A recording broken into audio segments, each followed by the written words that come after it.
931 new students recruited back to the school district, an $11 million increase in their overall annual budget because of those new students.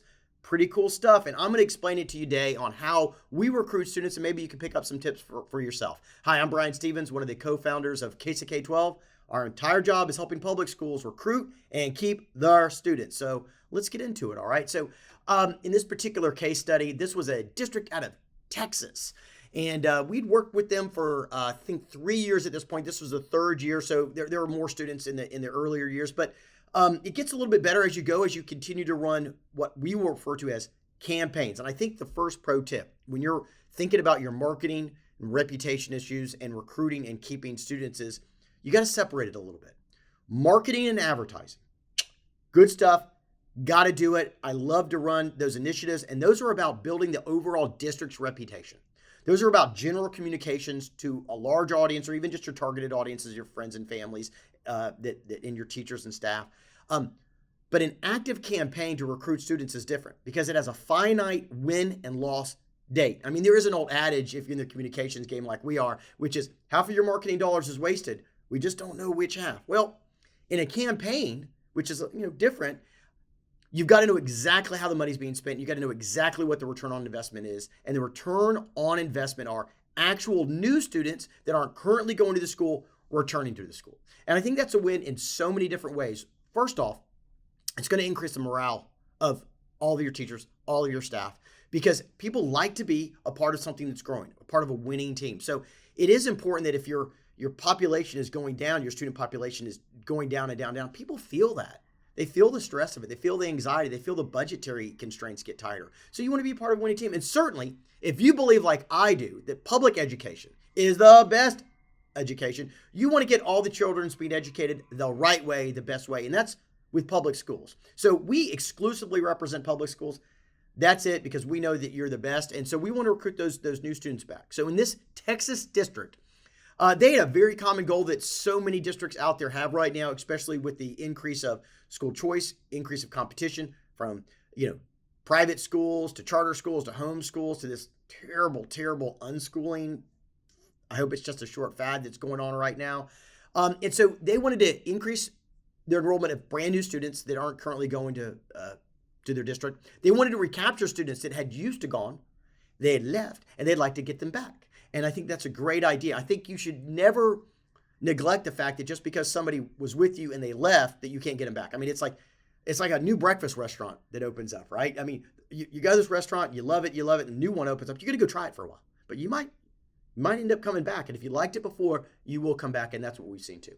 So, and then they wanted some data. They wanted some research on, well, why do they leave? What can we do better to improve on their marketing and advertising efforts? They wanted to get that content, which I think is really smart. They said, so can you track why they left and what got them back so we can use that for our marketing arm, which we didn't have anything to do with in this campaign. So we wanted to gather up all that information. So it's important when you're running an active recruitment campaign that you're gathering as much data as possible to learn from and get everything across the board better. So they had, once again, a typical problem that many districts face. Their student population was in the about 53,000 at the apex and kind of was floating around that for a number of years and dropped over about 4 years to 43,000. It was just over a 10,000 drop, which was a big chunk of their budget. And a lot of those children did not move out of the area. They were still there. They were just hitting all those competitive schools. And so every area of the country is facing a potential decline in public school enrollment because of the competition out there. And certainly there are other factors too, like lowering birth rates and things like that get in the game. But I would say your next pro tip is if you have your team of people around you and they say, well, it's not our fault. Populations are declining. People aren't moving here as much. Well, yeah, that may be partially true, but control your controllables. You can't control if people leave, and you can't control if people don't have babies, but you can certainly actively recruit the students that are in your community that are eligible and go after those. Don't make perfect be the enemy of better, right? So don't worry if we'll get all the students. We're going to get down into that when I start to talk about the pipeline and the fact that you see this big, gigantic pipeline of tens of thousands of potential students that aren't going in your district. And you end up with a smaller amount, but you still end up with more. And so that's what I think you want to focus on. So let's get into the in-depth methodology. So we run our campaigns into three distinct buckets: discovery, the actual outreach, and this tracking phase. And it's a pretty circular process throughout it. One kind of bleeds into the other, and you keep improving as you go on. But initially, when you first start your campaign, you need to be thinking about, from a timing standpoint, it is December 5th today. It's December 5th today, and we are running active recruitment campaigns right now. The competition starts as early as October, November. We start in October, November. You should too. Districts that wait until April, May, so many of the parents have already made their choice and they're locked in by that. Now, you can still get a lot of people after that are still in that buyer's decision. There's kind of a rhythm, right? Where you get some people that, I'm going to try to do it so you can see it on my screen here, my high-speed finger, is you get early decision makers make a choice, and then it kind of slows down while people want more and more information, think that more information is like April, May, June, July. They want to keep looking. They're going to buy the product late. They're going to buy that car late, and then it spikes up again. So you'll have two kind of distinct spikes in a campaign to recruit students. And the earlier you get, the more you're going to get, and the longer you can talk to them. So we prefer to start campaigns October, November. We pretty much, it's hard for us to begin a campaign as late as April. We've done it a few times, and I would say this. I'm going to say it again. Your third pro tip: better start in April than not start at all, right? So if you're thinking about starting a campaign to recruit students, using some methodologies like this, well, get started whenever you do. It's better than nothing. So you got the preferential, the perfect time to start, and then you have, you're going to start based on when you can. We all have limited resources and time. So during this discovery phase, the beginning of it, we're going to, and you should, review your registration process, the enrollment process. Are there any barriers? Are there any roadblocks that would stop somebody from enrolling? And this could be as simple as, their sibling 5 years ago didn't pay their library bill, their book bill, for like $18 to return a book or something, right? Or like their past siblings didn't return a band uniform. And so there's an old bureaucratic rule in the school district. I've seen this happen in a lot of different districts. And they say, you can't enroll until you pay this $18. And the parents then just go, forget about it. I mean, I don't have to do it at the charter school. I don't have to do it at the homeschool. I don't have to do it at all these other schools. I'll just go over there because I don't want the hassle. It's not about the money. It's just about the hassle. You got to get rid of things that hassle people. I went to another district, and this was originally in this district 3 years ago, and they couldn't figure out why they had all these people that said, hey, we're going to enroll, and they wouldn't show up for like their scheduled time. Well, they were all going to the individual schools, and they, at this time, the enrollment process was all at an enrollment center, but they didn't tell everybody where the enrollment center was. There are signs on the schools that say you have to go to the enrollment center, but they didn't have the address for the enrollment center. People had to Google it and search it, and people get frustrated, and they just go, forget it. This other school is rolling out the red carpet. They're calling me up. They're asking me to enroll. They're helping me fill out the paperwork. They're doing all the things necessary to get me enrolled, and you guys will make me jump through hoops. We cannot make people jump through hoops. Clean up that registration process. And we actually like to do a lot of secret shopping. If you haven't done any secret shopping at your school, we love to do it. You should do it, where you get, pretend parents, and they go through the process, and they do a really interesting report on, like, what are those barriers. So really look at what's stopping them. What are those first impressions? Then you have to really understand who your targets are, the people. Every community is different. Every parents want a little bit different stuff for their kids. You need to figure out, what do they want? What are they looking for? Then you take all the awesome stuff that your district does. And trust me, your district does some awesome stuff. Every district we've ever worked with has got tons of awesome stuff. Too much awesome stuff. But let's say you've got a list of, I think we came up with in this district, this was 3 years ago, I think we came up with 76 points just for this district of awesome stuff. You can't sell 76 things to people. You can sell 3. So we had to match up what the parents wanted with those top 3 things that we could find that matched that. And then that's what we campaigned on. Those are the main drivers. And then certainly during this phase, you're getting, your enrollment process cleaned up. You're getting all those questions answered. You're making sure that people that are doing live phone calls or doing the enrollment process can answer the easy questions. The more complex questions, of course, get kicked up to a little bit higher authority, but you want fast results. And that's what you're trying to do with the discovery phase. Then you get the fun part. You're jumping into the outreach phase. Now, the outreach phase, and this is what is I think different than a typical marketing campaign, which we refer to as like an air campaign, right? Think TV, radio, podcasts, all those things that hit a big audience, right? You need a campaign to actually recruit and get someone to do something. And this is true across the board. If you want somebody to donate money to a cause, if you want somebody to show up to vote for something, you've got to have a grassroots element, right? You need sophisticated software, you need sophisticated tracking information, but you've got to have those boots on the ground, so to speak. And so we have seen tremendous value. Secret sauce, live phone calls, a real person talking to a real person. It works. Now, look, you've got to have all the science and all the data so that they're talking to the right people the right way, right? But live phone calls on the nights and weekends, when the parents are home, when the decision makers or the caregivers are home. I mean, I'm being a little funny here, but the reality is we can't just call and reach out to them from 9 to 5 when people have their jobs and they're working. You've got to reach them on their things at nights and weekends. Yeah, even Sunday afternoons. I had somebody go, well, Sunday, that's a day of rest. And I get it. But that's when people are available. And that's when they're making a lot of choices in their life. They're shopping on the internet, and they should be making those great decisions to pick a public school for their child. So yeah, you got to reach out to these people in lots of different vehicles, lots of different ways. And so once you've determined, who your targets are, you're going to figure out the best ways to talk to them. Is it cell phones? Is it live phones? Is it text messages, emails, social media, right? Are you sending little things through Facebook clubs? And then you got to go to the people. And yeah, I mean old school stuff, right? Door knocks, right? Going out to functions, Mother's Day out programs, getting those little ones in. Those little ones are being recruited hard because the competition knows they're going to stay with their school for several years. And I think the average is 3.2 before they start, 3.2 years. That student will stay before they start to get wanderlust and start thinking about, where to go next, right? So you recruit them when they're young, you're going to keep them. You're going to keep them for years and get that residual value of training the student and that increase in budget, right? So you got to think long-term about these things. And then, of course, the tracking phase, which is so important, and you're looking at, are we actively recruiting real students? Did they enroll? Did they fill out the forms? And I'm gonna jump down to the pipeline here in a second and kind of explain this tracking and why this is real critical. A couple little side notes that I think if you're thinking about either doing this internally or if you are going to hire a shop to do it, hey, I'll put them up against us just for a second, all right? Which is we do 100% risk-free guarantee on recruiting new students. What does that mean? Well, it means if we don't recruit them, get them to enroll, and they don't show up, we don't get paid. We pay for all those vehicles ourselves because that's the way a campaign should work, right? We know what works. We know what doesn't work. We do a lot of homework, a lot of science, and then we get in there and work our tails off to get rewarded. Performance-based contract, right? And so that's why marketing efforts are still needed for schools.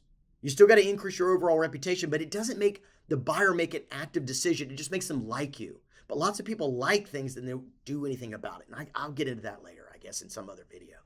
So, and then you certainly, when I say these boots on the ground, you still got to use advanced technologies. You got to make sure that your data is cleaned up. And there's so many geofencing technology tools that we have to utilize to make sure that we're contacting the right people the right way, especially like people who've just moved to the area.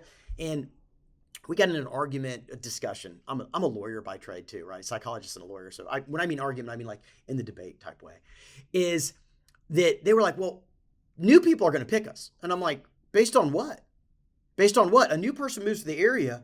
All your competitor schools get those new mover lists. They find out, and they go to their houses. They go to the door. I mean, some schools, public schools can't do this. You've got transparency and budgets, but they will give them, these competitor schools, private schools, might give them an iPad, might give them a gas card, explain to them how to do vouchers, sit with them and watch them do the paperwork, right? And so you can't just assume that people are going to pick public schools anymore. You've got to be in the competitive game. I know if you're watching this, you are in the game and you're at the pointing into the stick on being innovative. So let's get into the meat and potatoes of the operation, right? So over the course of this 9-month campaign, this went from, well, it was slightly early December all the way to the first week of school. It shuts down, and then those first 2 weeks we bury them with content to make sure they're showing up and they're having a good time and they're enjoying their decision, right? So over this course of this campaign, 54,000 emails were sent to our targets, just over 12,000 live calls, text messages, certainly a lot of text messages. And in this area, typically I would see these text messages be a lot larger in some communities. In this community, what we identified with the targets it was a target that had what I'll say more burner phones, if that makes sense, a lower economic center where they don't keep a cell phone long. And so it means they'd get a cell phone and they'd get another cell phone like a prepaid one, if whatnot. And so it was harder to get their cell numbers, right? So this was a lower text volume. And so what we had to do in this area was we had to go more into their communities. We had to go more door knocks. We had to elevate those kind of situations. And we used some direct mail. Hard mail is still a real interesting thing. I know people, oh, it's snail mail, but people have to touch it and read it before they chunk in the garbage. So all those little things have impact, right? And then certainly we did a lot of list management to find those 7,000 text messages and those email numbers and home phone numbers and things. And so the pipeline for a typical campaign, and think about it just like a sales effort, really. I'm going to try to click this next button here, is think about it like a sales pipeline. And you start off with, in this case, 17,000 potential people in the school district area that could go to our school that didn't go to our school. 17,000, at least that's what we thought based on the data, right? Some of those people had, once we reached out to them, had moved. Some of them had aged out. Some of them were just simply not interested. I couldn't believe it, but they were just not interested. But you start with a really big list. You got to really get that data together first. And then what we realized after the initial 3-month period, after we start to unqualify people and clean up the list as you go on, you're tracking and working on we're working about just shy of 7,000 people. That was our main universe of potential kids that were really eligible to go to our school, right? To our schools. And so of that 7,000, we unqualified. Some of those were unqualified because they already came back to the school. Well, like we said at the beginning, we're working to get new students. The school district was working to keep their students in this case and to get those babies back. So they'd already gotten back. Not all these had already returned, but some of them had moved out of the area or whatnot. So some of them have returned, so we don't get credit for that. So they become unqualified to us. And of this 6,700, we enrolled 931. And now I can hear the question. Which is, how is that math? How are those odds, right? Not bad. We had already been in the district for a couple years, and so the lower hanging fruit, so to speak, the ones that were really susceptible to move, we kind of got those in the first 2 years. This one was still, remember, performance-based. We only got paid for the 931 students. So the district didn't lose anything and still got more students to increase their overall budget. And those odds are pretty good for us. I mean, those percentages, 931 into 67, not bad. Some districts, you have to look at what's the available universe. And then you can kind of think about how tough the competition is. There are a lot of factors in trying to determine what this drop rate would be in here. But remember, anything more is better. So how many times do we have to contact them to get those 931 students to enroll and then show up, right? Well, this is it. And this might be the most powerful slide in the deck. This might be the thing that teaches you the most of everything I've talked about right now, which is patience and just consistency and message over and over and over and over and over again. 31 to 71 times we had to contact these people to get them, qualified, to make sure they're interested, to get them to enroll, and to make them show up. So this is the entire 9.5-month campaign. So you contact them a lot. And somebody's go, well, doesn't that bother them? Well, not really, because one, you're trying to help them. Now, I didn't say, they say no. They say to stop contacting you. Don't you contact me anymore. Well, then they get shut down. And those are those 10 or less and 11 to 20 contacts. You reach out to them over and over again. And then when they reject you completely, well, then you stop reaching out to them. I got it. We got lots of families that want to come back that we're going to help. And then you get into, well, hey, can you call me next week? This is not a great time for enrolling me right now. Okay, great, man. Let's reschedule it next week. Oh, I got to get this paperwork together. And okay, well, we'll check on you next week to make sure it goes all right. And this is not just calls. This is, hey, positive emails. Right? So, positive emails from the marketing team, right? It's like, hey, thanks for choosing us. This is great. Let's tell you how awesome we are. So there's a lot of emails, text messages, door knocks, phone calls, lots of different ways we contact people. But right now in the world, the latest Harvard study says that we get as many as 15,000 messages a day. 15,000 messages in a day, right? So people are just inundated. And the only way to cut through that noise is to be very intentional and repetitive in your communications. I mean, it's got to be interesting. It's got to be fun. It's got to tell them things that they're interested in hearing, and it's got to be helpful. We help people. We call them our enrollment care team, right? Where we have them go and care for these people and really help them get all these little things together to make the right choice, which is public school. So you just can't get bored or think that 3 phone calls is going to get it done. If you have an internal team doing this, you've got to make sure that they have the capacity and the volume to do all these things, or they're just going to come up short. And it's not really their fault. It's just a nature of how much you have to reach out to people with great messaging in order to get them to actively enroll, right? And then so certainly at the end of the campaign, and I'm almost done, we track, you should track, what are people saying? What's the raw data? Like here are the things they're saying about why they came back, why they chose us. Really great tools for your marketing communications team, if you outsource that, to have that information to improve upon. And then certainly the raw data is great. And then you want to kind of lump statistically what's happening. So you got to feel for it. In this particular district, and you can't see it because of my big head right here, but their main competition was in this district was 73.7% charter schools, and then private schools and homeschools. And that's where the students came from. That's where we recruited them back from. And so I love to recruit the private school people, because when we first started the company, people said, you can't recruit private schools. I'm like, we'll show you, right? And so you want to know where your competition's going so you can, analyze and talk to them in languages that they enjoy. And, I've highlighted in this intensive case study, I hope it was helpful, our service on recruiting new students, just new students. We have other campaigns that we run, including chronic absenteeism, keeping your students. And then we have to do a lot of secret shopping professional development training, which is so much fun. I do a lot of that personally because I love to hear what's going on in the field so that we can improve. So the impact was great and wide, and the district is going to have us back next year. Awesome sauce. Super excited to keep working with public schools. So I hope you got some good tips out of this, and I appreciate it, and go crush it. Thanks.